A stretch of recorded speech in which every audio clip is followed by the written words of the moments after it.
welcome to the Talking Technology podcast with NCBI Labs. I'm your guest host for today, Sean Doran. On today's show, we have Kyron O'Mahony, Chief Technology Officer with NCBI, Adela Bulliman, a QA tester in IA Labs. And on today's podcast special, we're going to discuss all things Smart Hub.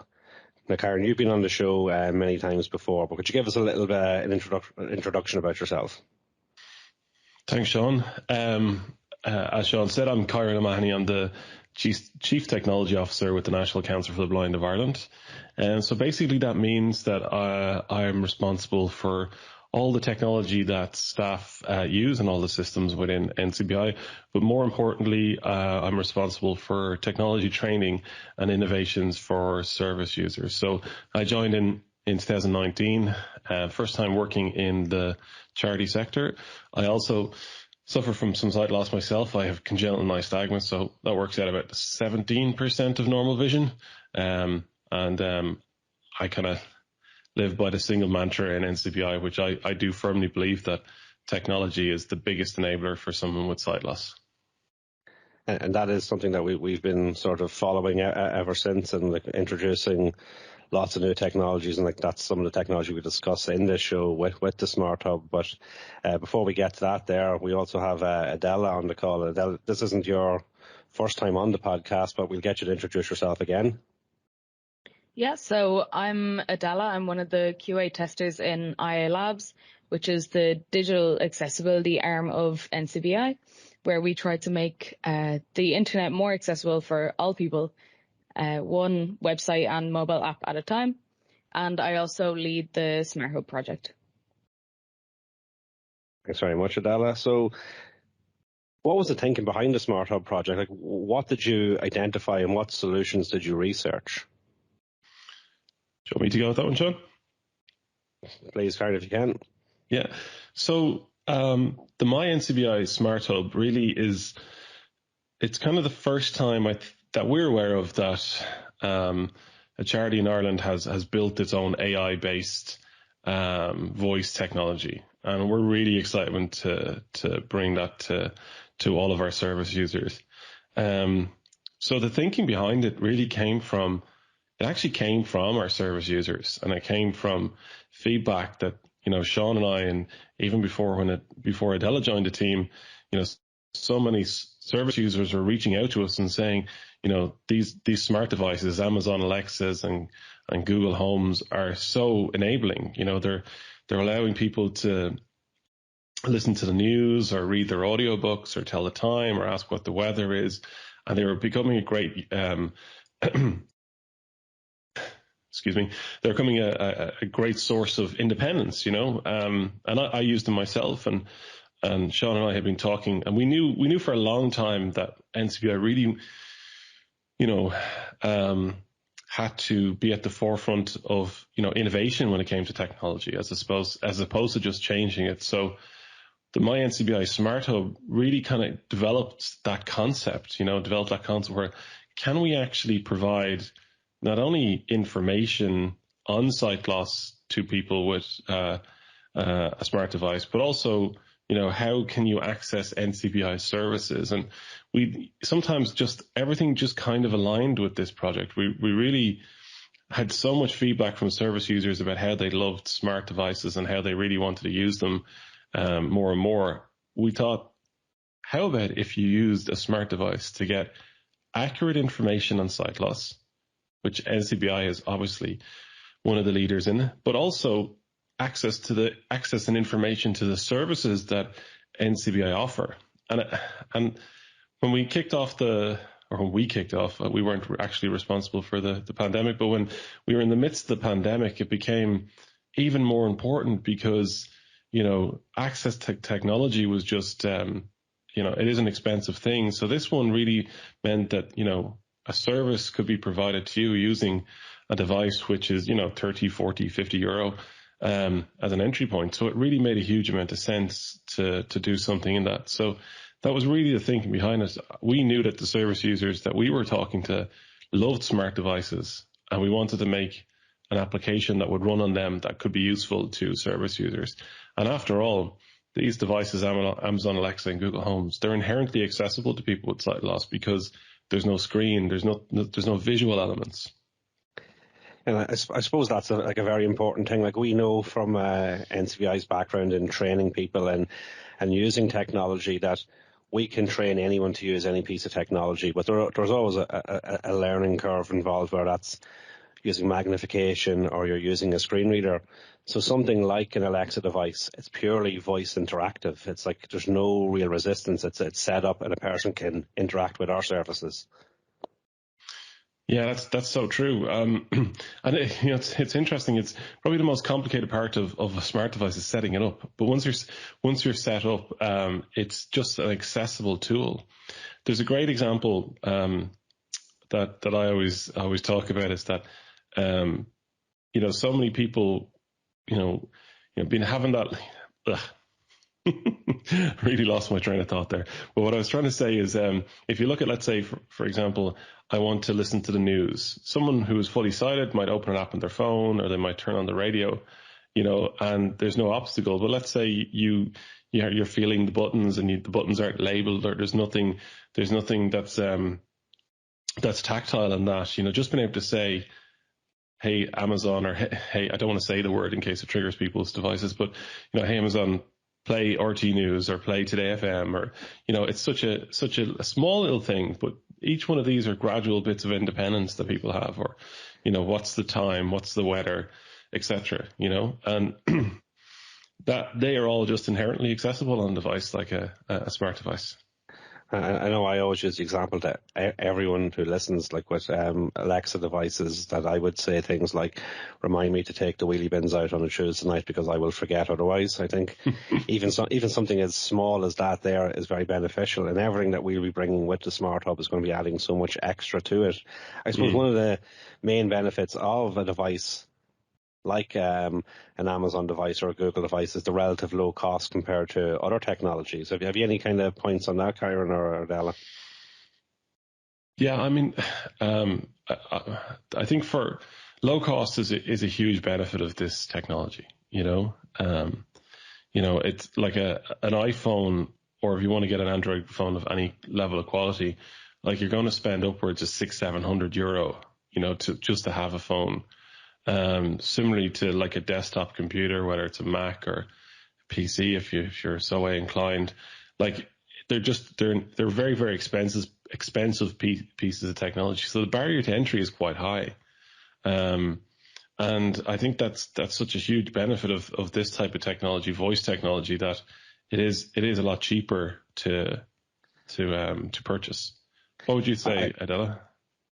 I think I agree with all your points there. I mean, the cost, the ease of use, there's so many benefits to having a speaker rather than other types of technology that you have to be trained on or spend a lot of money on.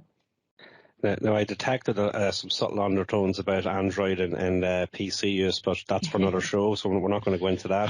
Have you let all the, seeing as I'm here again on the Talking Technology podcast, and we've kind of kicked JP off for the day. In actual fact, it's a well-deserved break. But have you informed all the listeners that coming soon is the iOS versus Android, Mac versus PC battle version? Is it 3? So that's something to listen out for in a future show. It'll be the final debate, or will there be more to follow? But yeah, no, that's absolutely going to be planned for. We've won twice so far. Like Apple and has won twice. So let's go for is it the hat trick? They say. Yeah. I don't remember being carried away in my shield, but I wouldn't remember something like that anyway.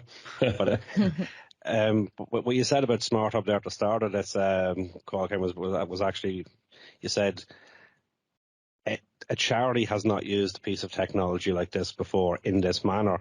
But I feel actually there's no one who's used a piece of technology in this manner before, even outside of even large organizations outside of charities. I think this is a fairly innovative piece of technology that we are implementing.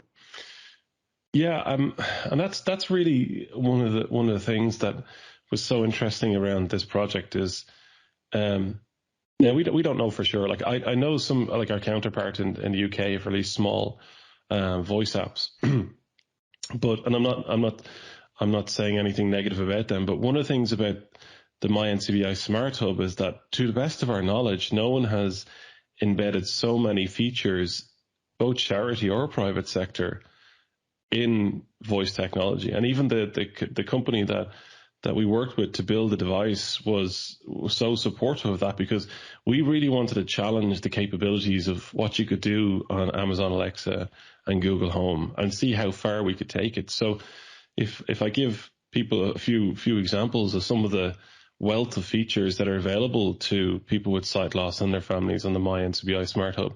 So you can do things like ask about NCBI and tell me about the history of NCBI, or you can ask about information on it.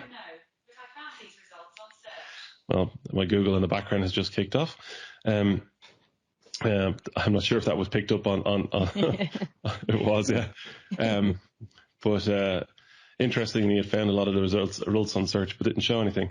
But what you can do on the myNCBI Smart Hub is that we keep updated information on all types of sight loss. So you can say things like, tell me about nystagmus, or tell me about the types of, eye conditions. Tell me about the symptoms that you would expect for it, or even treatments that are available. So NCBI has a network of community resources workers around the country, and Jean Kiernan was instrumental, who was a CRW in NCBI, in making sure that that information was as up to date and accurate, but also easy to understand as well. So myNCBI Smart Hub really represents like a key place of information on sight loss, and that's not just for service users. That's for their family and friends as well. And like if like anyone, if you Google, let's say, congenital nystagmus, which is my condition, you'll probably get 3 and 4 million results. And how are you to know what's accurate and what's up to date? But that's where the myNCBI Smart Hub comes in, and it allows you to take control of that and have a single source of truth on information on sight loss. I think that's a very good point. Like as everyone on this call is like a technologist, we can be a bit kind of rough around the edges on points like that. So like someone like Jean coming in to read through all that material, to rewrite a lot of it, that was only adding extra benefits to the end product for anyone who's going to be interacting with this voice model. And like we know that this was a large undertaking. Like, so outside that there, what sort of planning and research went into the Smart Hub project?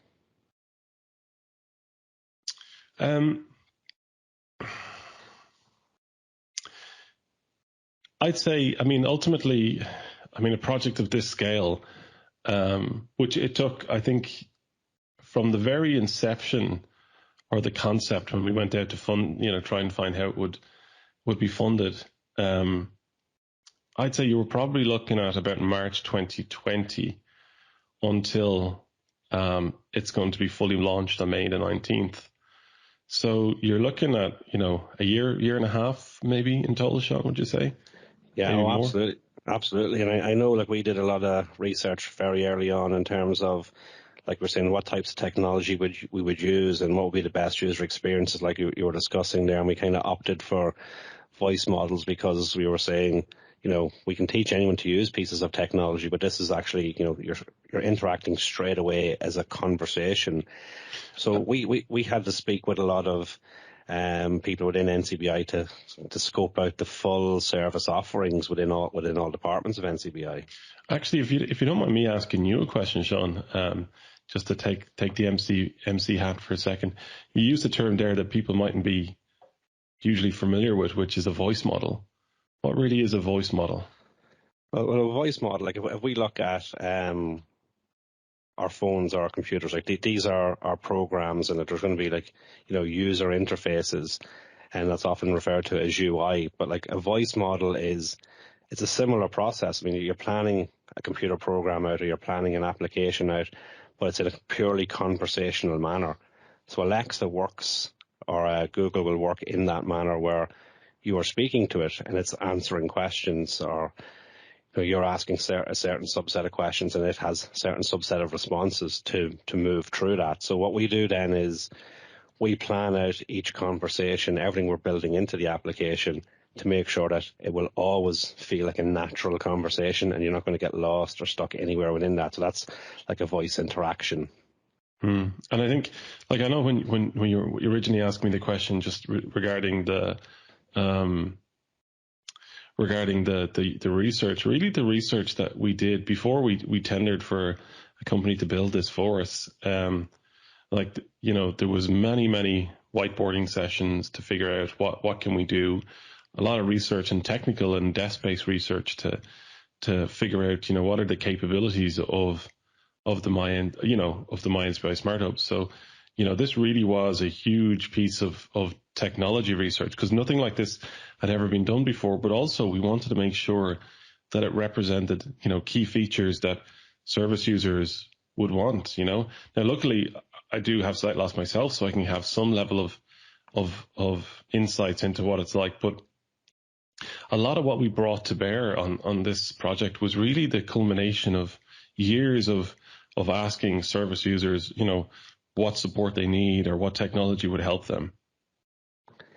Absolutely. And I know you made a kind of a major point at the start of this project that, you know, not only are we asking NCBI what services we were offering and how to best represent that, but what do our service users want? And we were taking turns. I know you did some of them, Karen. I was in some of the technology clubs around the country, and other clubs that we would sit in on and talk about our plans for the Smart Hub and receive feedback from service users. How important is that feedback to a project like this? Oh, I'd say it's absolutely critical. I mean, it's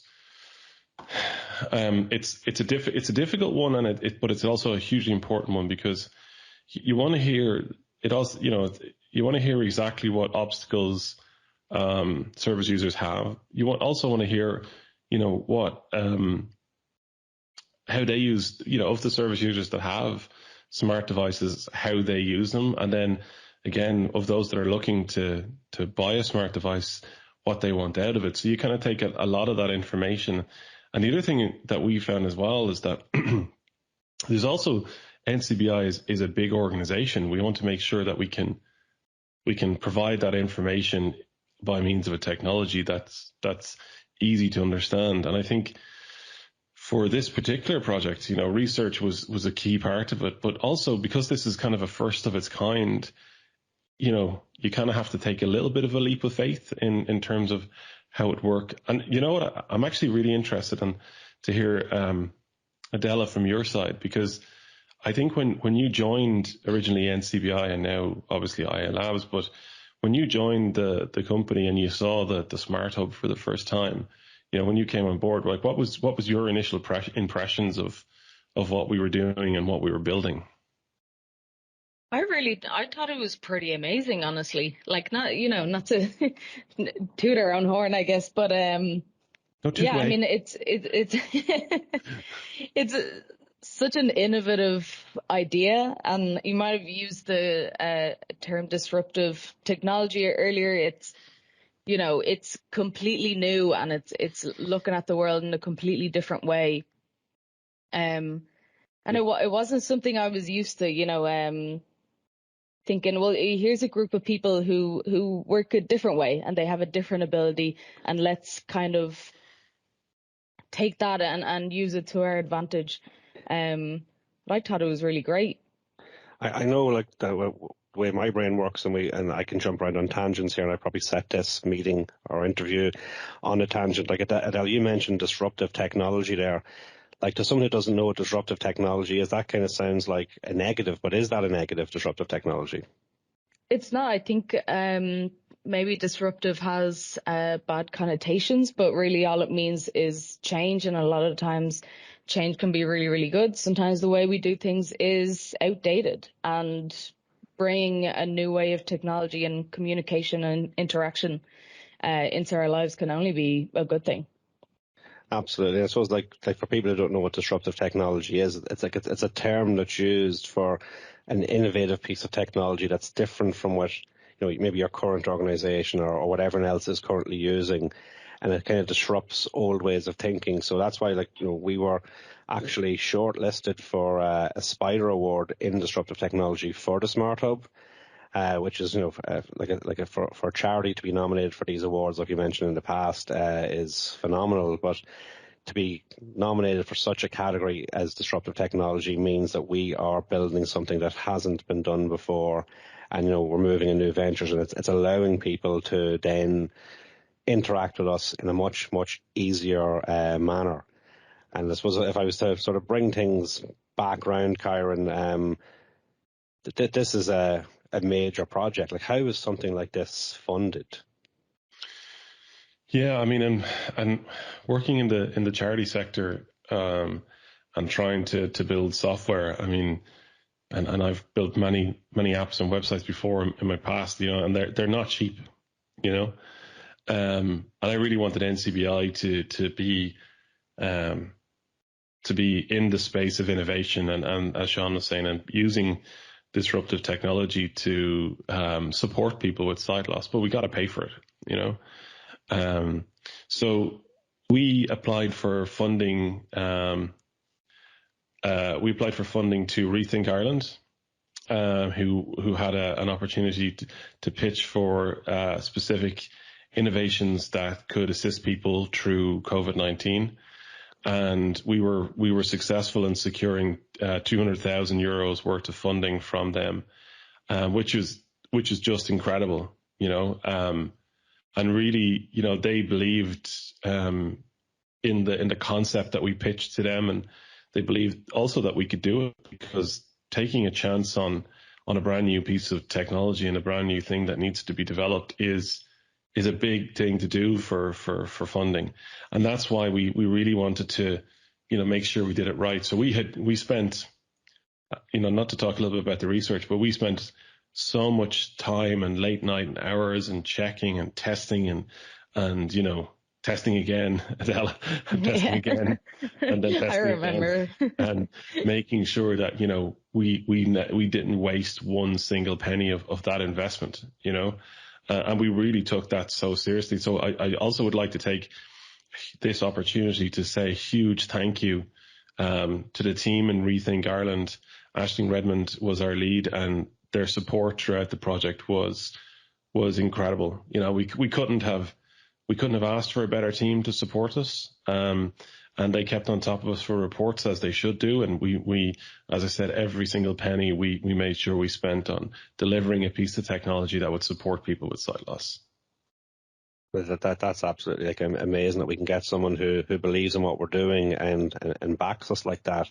So if we were telling a story and we had the idea, we researched it, we got the funding, how did we find someone to build it? Is it a difficult process to define developers who can build something like this? And, basically, who were they and how did they help along the project?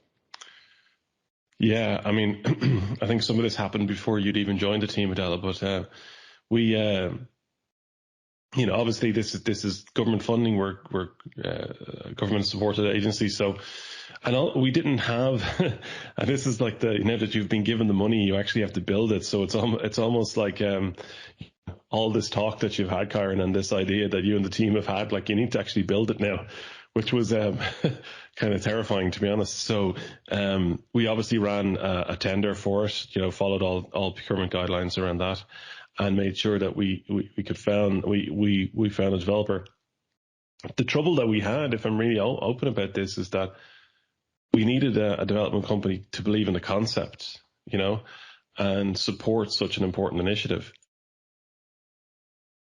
So at the end of the tender process, we had 8, I think it was 8, so forgive me if that might be wrong, but 8 submissions from companies around the world.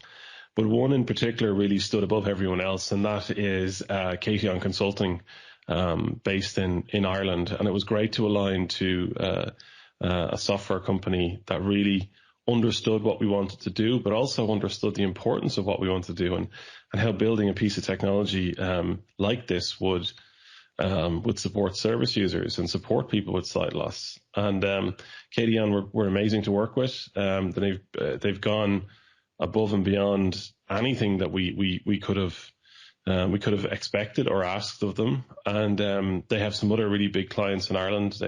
They've done and are working on Ryanair Alexa apps. They've worked with GAA in Ireland, and someone who I'm forgetting. I think, Sean, you might help me out. It's a famous British celebrity who has a cooking skill. Her name has completely escaped me now too, because I remember speaking to Alan and Kathy on about her voice. Yeah. I'm sure he'll be listening and he'll send us a text. But was it Nigella? No, I don't think so. No. It was they were a wonderful team to work with. Alan Kieran is their chief technology officer and our chief architect, and he's a founder of the company as well, and is so knowledgeable on voice and voice technology as well, and really guided us through the process of translating the voice models that, and a little bit of dub slipped out there, the voice models into their technology, and really just to say a huge thank you for their support and helping us on the journey to build this project. And I suppose when we were working with Alan and his team and Kathy on, there was no problems, because every problem we encountered, they had an instant solution for. So that was amazing. And they kind of introduced us to things like AWS, because they're a consulting partner with Amazon Web Services, and introduced us to things like Cognito. Could you tell us a bit more about things like Amazon Web Services and Cognito? And people are going to be hearing all sorts of terms with Smart Hub, like IDPs and things like that there, and what is the benefit of them? What does it actually mean? Sure. Ultimately, this project is a technology project, and it's a technology project that's built on innovation. So we needed, and for those of you who are out there that are quite technical and enjoy this side of things, I'll give you some insights into it. So all of our infrastructure is sitting on Amazon Web Services. So Amazon Web Services is, they provide cloud-based infrastructure for servers and different types of management. And all of our system sits up there, but we've worked really hard. Obviously, we don't want to have long-term ongoing costs on this, so we've worked really hard to keep a lot of that down so it's affordable for something like us as a charity. And in fact, I'd say our running costs on such a big system like this would be, in the low hundreds of euros per year, which is insane to have that kind of capacity. So working on a system like AWS is amazing. And also, what a lot of people don't realize is that Amazon is actually two companies. So Amazon, where you buy your books from, or now you can buy pretty much anything from, 50% of that business is actually Amazon Web Services, which most companies around the world use for all their servers and hosting. So we chose to partner with them. But just to give people some insights, earlier this year, in earlier 2021, we launched the new NCBI.ie website, and that has a section which is called myNCBI. So behind that really is a concept that allow all our service users a single username and password to log in to all of NCBI's websites, whether that's Bookshare or whether that's NCBI.ie or the Smart Hub. And we're also have a number of other projects that are in the pipelines that we're looking forward to announce real soon. But you get to use the same username and password. So that's built on a technology called Cognito, which is an AWS technology which allows what's called single sign-on. So that ability to sign in with the same username and password. And really, what we wanted to do in NCBI is create this holistic approach to services. So any service that you're looking for, you have the same access to it, and you don't have to remember 10, 15 different passwords. So it's a really cool technology, and it's embedded at the heart of NCBI now. That's a great feature, because I think we've all felt the pain of sitting in front of a login page and thinking, I have 10 emails and 50 passwords, and which one is meant to go in here? But if they're all the same email and password, it makes it so much easier. Yeah, so true. And before all this, I thought Amazon only sold books, but they do a lot more than that, it seems, which is fantastic.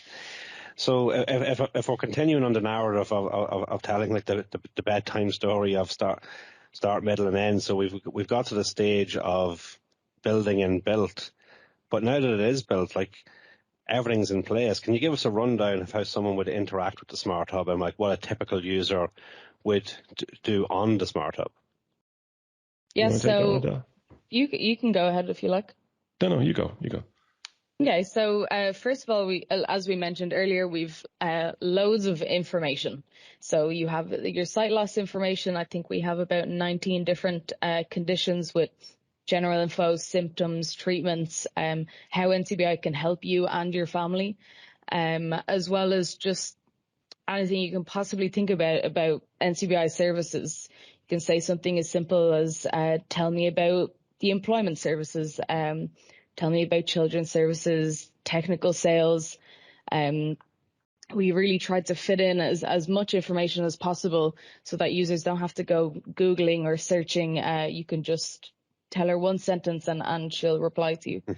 And how does that work, Adela, in a conversational manner? If we were sort of describing how the Smart Hub works, like how does it start off? What does Alexa roughly say to us, and how do we ask it questions?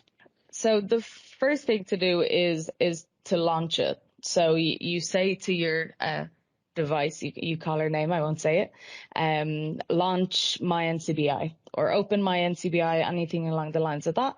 And you'll hear our lovely little intro music and a kind of menu system where she'll say, oh, well, we have core services and children's services and so on. Which would you like to listen to? And you could just reply with whatever word she said that you'd like to hear about. And like when she tells you about these services, you can interact with that further then, can't you? Yeah, there's a few levels within the menu as such. So you can say additional services, and then she'll list out, library services, day and hub, all the different options basically, and then she waits and you reply with the name of the one you'd like to listen to. And like Karen was talking about, like a one password for all, that's myNCBI feature. If you were logged into that while using the Smart Hub, what additional benefits can you gain from that? So there's two main benefits to having your account linked. One is our callback features. So say you're listening to employment services, you like what you're hearing, you want to know more about it. At the end, she'll ask you, do you want to hear more? Do you want someone to call you about this? And then you can say yes, and your details, whatever email you're linked with or your phone number will be sent to NCBI, and then a trained staff member can give you a ring and give you a bit more information about that. The second feature, which I really like, is talking newspapers and magazines. So I know a lot of our service users are members of Talking Newspapers, which is it's a section of the library. We have 17 different magazines and newspapers with audio recordings of articles. So between our 17 newspapers and magazines, we have, I think, thousands of recorded articles on the Smart Hub that you can listen to. That is true. And I suppose a benefit of having it on the Smart Hub is traditionally we would transfer those recordings onto a USB key, which we would then free post to a service user who would connect it to their player, like a Sovereign player, for example, listen to the newspapers, free post it back to us, which we would then start to process all over again. But having an Alexa device in their house means that they can have access to all those newspapers as they're uploaded, and there's no wait for the postman to deliver those papers to you. So I think that's going to be a really useful feature for a lot of people. And those players are probably an equivalent price to an Alexa or Google device. But with those smart devices, you're obviously getting a whole host of extra services. So I think that's an amazing thing. But yeah, exactly. I think it's my favorite feature.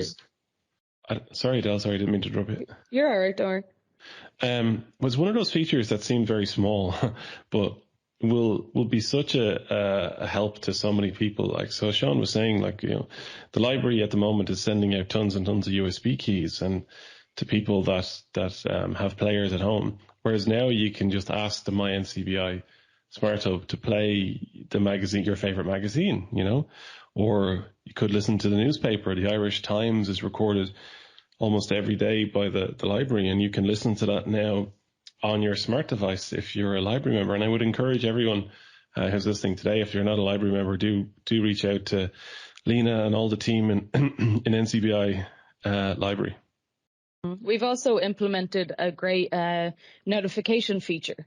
So if you like, when you're listening, she'll ask you, is sport your favorite genre? Say if you're listening to a sport article, and if you say yes, she'll ask, do you want a notification when one is uploaded? And then you will get a notification on your phone every single time another article in the sports section is uploaded, which I think is really nice because you don't have to check all the time. You'll know exactly when it's coming. Absolutely, and like we're going to be adding extra library features to the Smart Hub in the coming weeks and months, so look out for them, and we'll be discussing them on obviously further podcasts and in our newsletters as usual. But I suppose I always have to bring the conversation back around to accessibility, and it's a key point in anything NCBI Labs are involved in. So is there any sort of accessible anything that hindered the project from accessibility point of view, and if so, like how was that overcome? I think so. We had accessibility at the forefront really throughout this project. So even our back end, our IDP that we mentioned, we tested that completely for accessibility, and Katian, who we spoke about earlier, implemented all of those accessibility features. So even if we have staff members who are visually impaired or blind, which we do, they're able to use our systems and still do the work that's needed.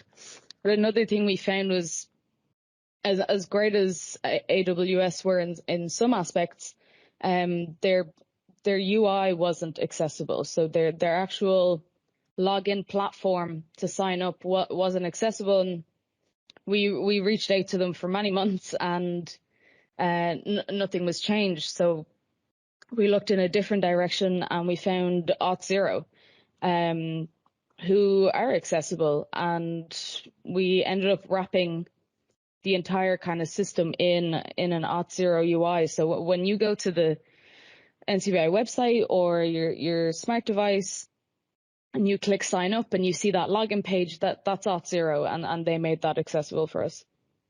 So that was obviously paramount, that everything's accessible, but definitely the first point as a login had to be accessible. So like you said, we had to wrap our login with another login to allow that to happen. But even everything, like we tested everything, even from like the onboarding process. So onboarding would be when you have your phone and you search for an application and you install the Amazon application or the Google application, and then you look through them for skills and actions to install. We had to make sure that was completely accessible. And Adele, I know you and the team went through that to no end to check that, and you found no issues with that. No, I actually think the Alexa app is quite good in terms of accessibility. You can find everything quite easily. The things are labeled. And I suppose going forward, we'll always look for more and more improvements in accessibility, and always try to make things as easy as possible. And like Kyra was discussing the myNCBI feature, and that sounds like it's going to get bigger and bigger and better as we move throughout the months in NCBI. And I think we'd have to dedicate a whole show to talk about all the features that we have sort of planned out in the coming months to improve that there. So we won't discuss it on this show. But if you're looking at Smart Hub solely, so this is Smart Hub version 1 that's going to be released officially now in the next week or so. But if we are looking to version 2, can you discuss any sort of plans around version 2 of the Smart Hub? Yeah, well, I will admit I have a massive list of things to implement. The project definitely is not stopping here. We're only starting to have service users use the skill now, and they've been slowly bringing back a bit of feedback. We've also got some feedback from technology groups and stuff that we'd like to implement. One of the things is I'd love if the virtual clubs could be done through the device, through the skill, so you don't have to go to your laptop and start up teams and so on.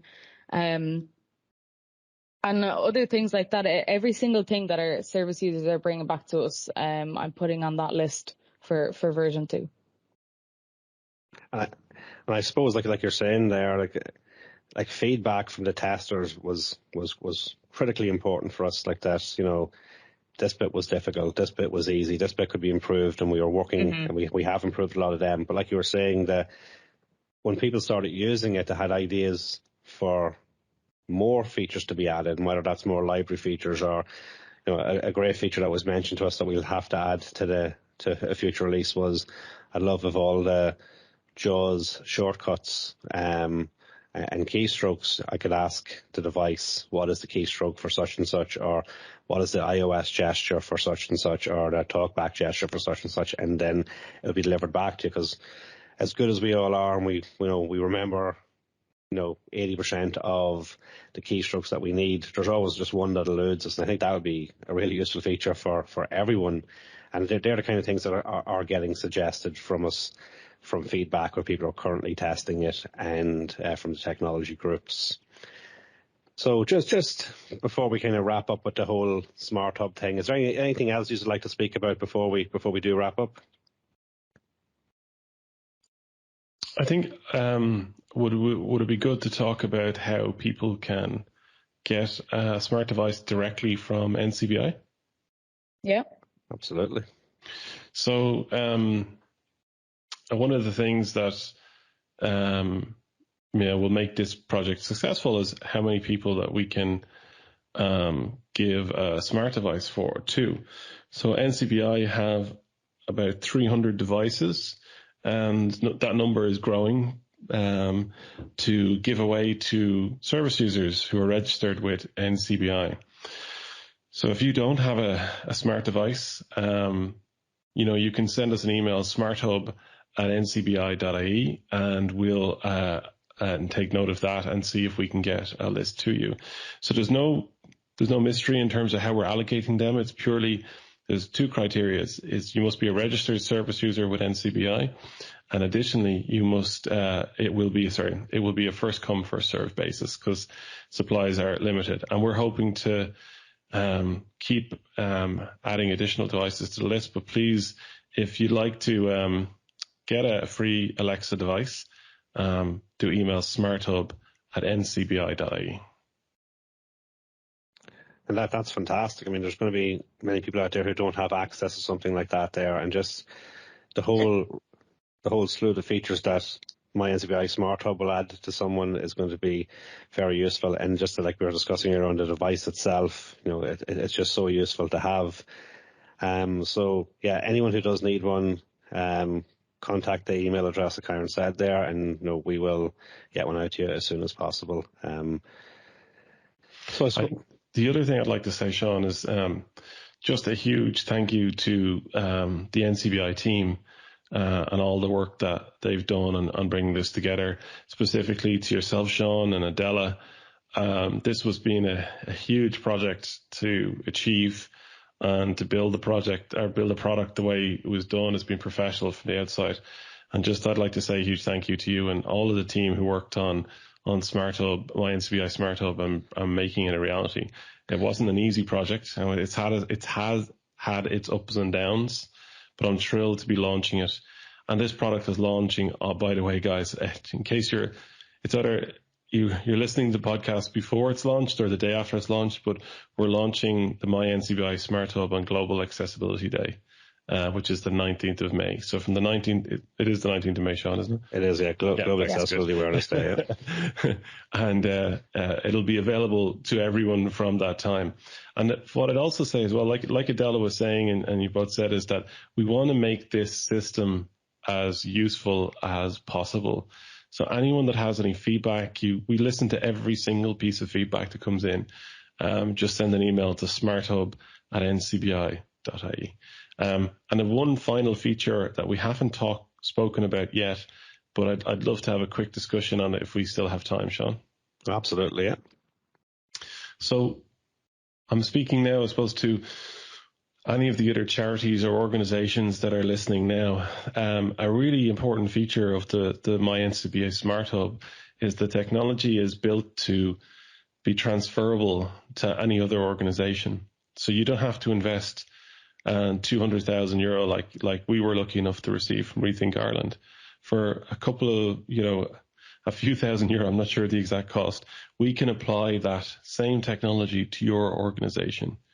So if you're another disability support provider in Ireland, or you're outside of Ireland, NCBI can give you a copy effectively, or what's called in the technology world, a white labeled version of this technology. So you can have your own version of the myNCBI Smart Hub for very, very little cost. So do reach out to us, because I think it's a feature we don't speak about a lot, but it's an incredibly powerful feature of the myNCBI Smart Hub, that it's transferable to other charities, both in Ireland and internationally. And I'd love to be having a conversation this time next year where we're saying it's now, working in 10 other types. It's supporting other disabilities, whether they're motory or auditory or whatever the case may be. But this technology can be applied to many, many charities at very, very low cost. So one of the biggest benefits of this entire project is building a technology in a mechanism that can be transferable. So if you're interested and you're involved, or even if you're a friend or family member of someone with a disability that's not sight loss, do reach out to us, smarthub@ncbi.ie. That's actually a very good thing to know, Karen. It's something we will have to tell more people about. But that's a fantastic thing to be able to sort of share this technology with people, because it is so new. Like, and if we talk about disruptive technologies again, like, it's so important that other people are using things like this, because it is such an easy thing to use. And like I said, we've sort of done the hard work and the research and building it and getting help from Catian and Alan and his team, that it only makes sense that we pass this on to other people and allow them to, reap the benefits. So just like to thank all our listeners for listening to this special edition, and to apologise for my lack of hosting skills, but hopefully, that'll improve in future when we do these special one-off shows, and I can maybe have another go. But we'd like to thank everyone for listening, and if you have any questions, like Karen says, it's smarthub@ncbi.ie. Any feedback or device requests can go there. And as usual, if you need any technical support from NCBI Labs, you can contact labs@ncbi.ie as usual, and we're more than happy to help with any of your needs, and if you need any help with like Alexa or Google setups, etc. So thanks very much, and for future podcasts, we'll be sending out in the newsletter the next shows, features, etc. Thanks very much, everyone, and goodbye.